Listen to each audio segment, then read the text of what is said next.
এবার খুলনা থেকে যুক্ত হচ্ছেন সহকর্মী নূর ইসলাম রকি। রকি, শিক্ষকদের কর্মবিরতিতে বিশ্ববিদ্যালয়ের বর্তমান পরিস্থিতি কি দেখছেন জানাবেন। তাদেরকে জন্য যে আমরা কিছু না করে দেই তাহলে ভবিষ্যতে আমাদের তাদের বাংলাদেশ বিশ্ববিদ্যালয় শিক্ষক সমিতি ফেডারেশনের আহ্বানে কিন্তু সারা দেশের ন্যায় খুলনার যে তিনটি বিশ্ববিদ্যালয় আছে, যথাক্রমে কুয়েট, খুলনা কৃষি বিশ্ববিদ্যালয় এবং খুলনা বিশ্ববিদ্যালয়ের শিক্ষকরা কিন্তু কর্মবিরতি পালন করছে এবং প্রতিদিন দুপুর 12টা থেকে 1টা পর্যন্ত তারা সর্বাত্মক যে কর্মবিরতির অনুষ্ঠান সেটা পালন করছে। আমরা যেটা জানাতে চাচ্ছি যে তিনটি দাবিতে মূলত শিক্ষকরা আসলে এই কর্মবিরতি করছে। এগুলো হচ্ছে যে অর্থ মন্ত্রণালয় সম্প্রতি যে প্রত্যয় স্কিম যেটি চালু করেছে, এটা তারা আসলে প্রত্যাহার চায়। পাশাপাশি শিক্ষকদের স্বতন্ত্র বেতন স্কেল এবং সুপার গ্রেড যেটা আর কি, এর বাইরে কিন্তু কর্মকর্তা কর্মচারীরাও কিন্তু আসলে এই প্রত্যয় স্কিমের বাইরে আসলে থাকতে চায় বলে তারাও কিন্তু আসলে কর্মবিরতিতে নেমে পড়েছে। এবং এদিকে যেটা আসলে দেখা যাচ্ছে যে শিক্ষক এবং কর্মকর্তা কর্মচারীদের এই কর্মবিরতির কারণে কিন্তু বিশ্ববিদ্যালয়গুলোতে অচল অবস্থা সৃষ্টি হয়েছে এবং শিক্ষার্থীরা কিন্তু সেশন জটে পড়ার একটা সম্ভাবনা আছে। আমরা আমরা এই মুহূর্তে আছি খুলনা কৃষি বিশ্ববিদ্যালয়ে। আমরা এখানকার যে শিক্ষক আছে তাদের কাছে এই কর্মবিরতি বিষয়টি জানতে চাইবো, তাদের দাবি দেওয়ার সর্বশেষ কি অবস্থা একটু বলবেন।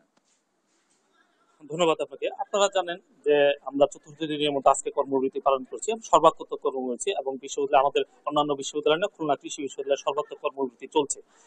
এখন পর্যন্ত আমাদের সরকারের কাছে কোনো ধরনের রেসপন্সের কথা আমরা শুনি নাই। গতকালকেও শিক্ষক সমিতি ফেডারেশনের একটা মিটিং ডেকেছিল।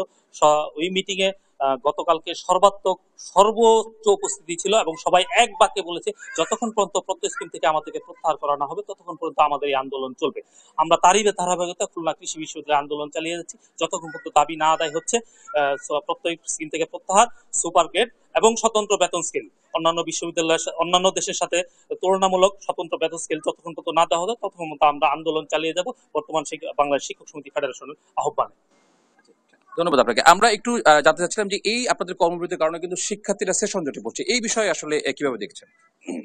হ্যাঁ, আপনি ধন্যবাদ। আপনি ঠিকই বলেছেন যে এই কর্মবিরতির কারণে দেখা যাচ্ছে যে একটা সেশন জটের সম্ভাবনা তৈরি হয়েছে।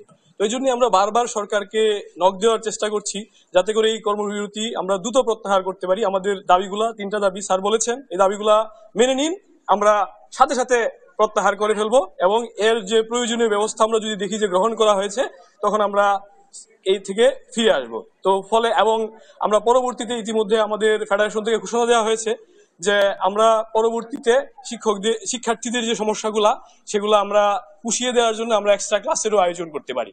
কিন্তু এই এখন যে পর্যায়ে গেছে, আমরা গতকালকে মিটিং ছিল, মিটিং এর সিদ্ধান্ত হয়েছে কোনো অবস্থাতেই এই তিনটা দাবি মানা না হলে আমরা আমাদের এই কর্মবিরতি প্রত্যাহার করব না। ধন্যবাদ। ধন্যবাদ।